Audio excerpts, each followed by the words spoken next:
안녕하세요.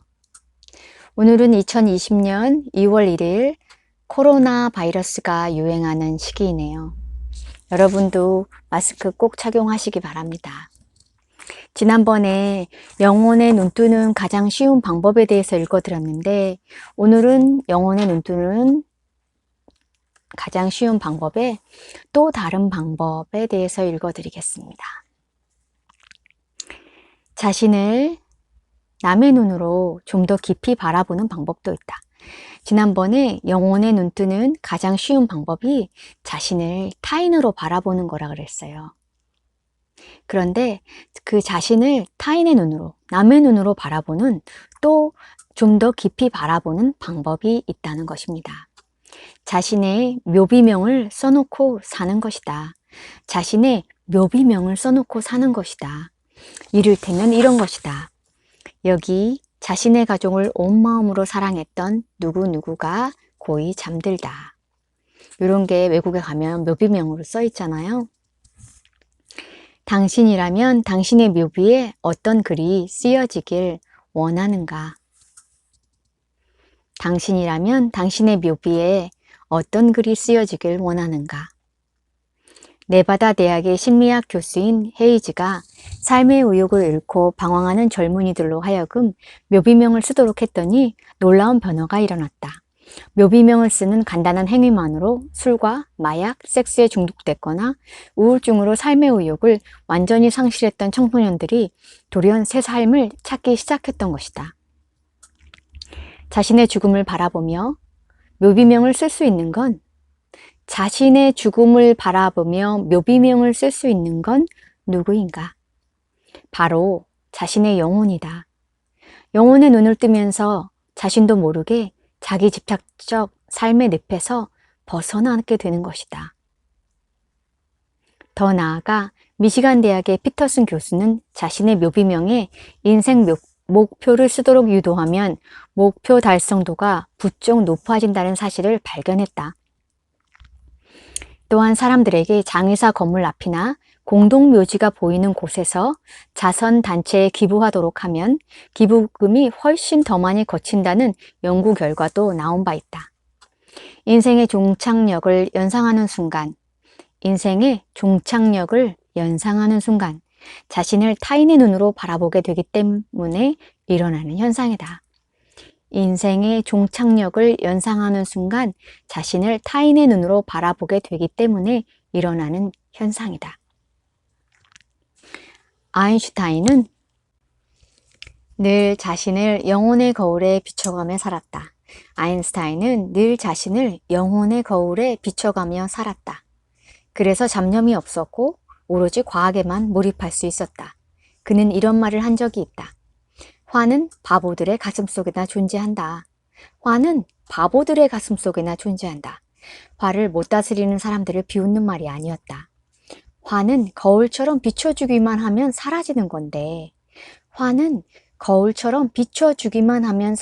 건데, 거기에 파묻혀버리는 행위가 바보스럽다는 얘기였다. 그는 자신을 우주 거울에 완전히 열어놓고 우주와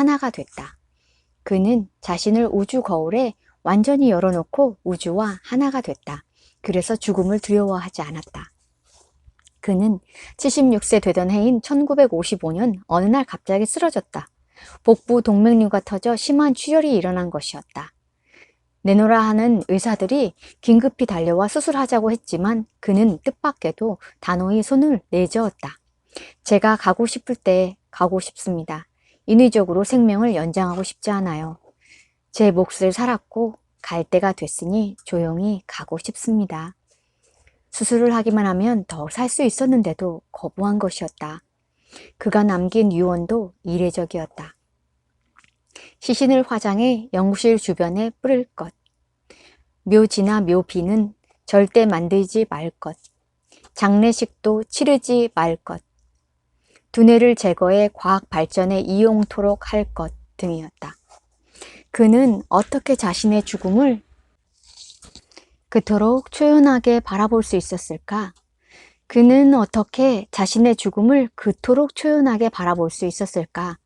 보통 사람들은 육신이 자신의 전부라고 믿는다. 육신 속에 자신의 모든 게 들어있다고 생각한다. 그래서 죽음은 나의 영원한 끝장이라고 여긴다. 자신의 모든 걸 걸었던 인생이 끝장나게 되니 한이 맺혀 도저히 눈을 감을 수 없다. 어쩔 수 없이 눈을 감으면서도 후손들이 장례식을 성대히 치러주고 묘지도 근사하게 세워놓기를 기대한다. 하지만 아인슈타인은 육신은 영원히 잠시 발을 걸치고 사는 껍데기일 뿐이었다. 하지만 아인슈타인에게 육신은 영원히 잠시 발을 걸치고 사는 껍데기일 뿐이었다. 그는 대지로부터 잠시 껍데기를 빌려 쓰다가 되돌려줄 뿐이라 생각했다. 영혼은 늘 존재해 왔고 앞으로도 영원히 존재할 것이었다. 영혼은 늘 존재해 왔고 앞으로도 영원히 존재할 것이었다. 그렇게 바라보니 생명을 인위적으로 연장할 필요도 없었고 장례식도 묘지도 묘비도 다 부질없고 헛될 뿐이었다. 한 설문조사 결과 80세 이상 노인들의 90% 이상이 자신의 인생을 후회한다고 대답했다. 그리고 뭘 가장 후회하느냐는 물음에 내가 꼭 하고 싶었던 걸 못했어요 라고 응답했다. 꼭 하고 싶었던 게 뭡니까? 라고 물으니 대답은 뜻밖에도 세계 여행이나 많은 돈, 출세 등 거창한 게 전혀 아니었다. 내 아이가 소원하던 걸 해줄 수 있었더라면, 가족에게 좀 더 따뜻한 말을 건네며 살았더라면, 돌아가신 어머니께 좀 더 친절하게 대해 드렸더라면,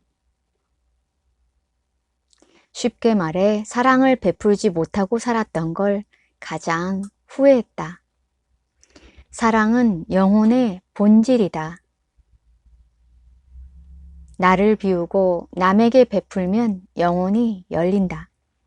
하지만 영혼의 눈을 못 뜨고 살다 보니 사랑은 뒷전이 되어버렸다. 겨우 죽음에 이르러서야 다급하게 영혼을 찾고 사랑을 찾는다. 한 세상 다 살고 나서야 내가 누구지? 하고 두리번거린다. 사랑은 영혼의 본질이다. 나를 비우고 남에게 베풀면 영혼이 열린다. 하지만 영혼의 눈을 못 뜨고 살다 보니 사랑은 뒷전이 되어버렸다. 겨우 죽음에 이르러서야 다급하게 영혼을 찾고 사랑을 찾는다. 한 세상 다 살고 나서야 내가 누구지? 하고 두리번거린다. 아인슈타인은 자신이 진심으로 사랑하는 게 뭔지 알고 살다 죽었다. 우주를 사랑했고 인생을 사랑했다. 누구에게나 똑같은 선택이 주어진다. 아인슈타인처럼 내가 누군지 분명히 알고 살다 죽을 것인지 아니면 누군지도 모른 채 허둥지둥 바삐 살다 후회 속에 죽을 것인지.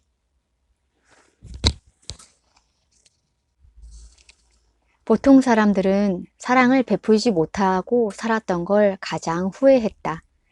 사랑은 영혼의 본질이다.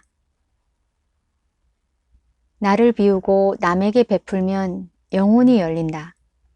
하지만 영혼의 눈을 못 뜨고 살다 보니 사랑은 뒷전이 되어버렸다. 겨우 죽음에 이르러서야 다급하게 영혼을 찾고 사랑을 찾는다. 한 세상 다 살고 나서야 내가 누구지? 하고 두리번거린다. 아인슈타인은 자신이 진심으로 사랑하는 게 뭔지 알고 살다 죽었다. 우주를 사랑했고 인생을 사랑했다. 누구에게나 똑같은 선택이 주어진다.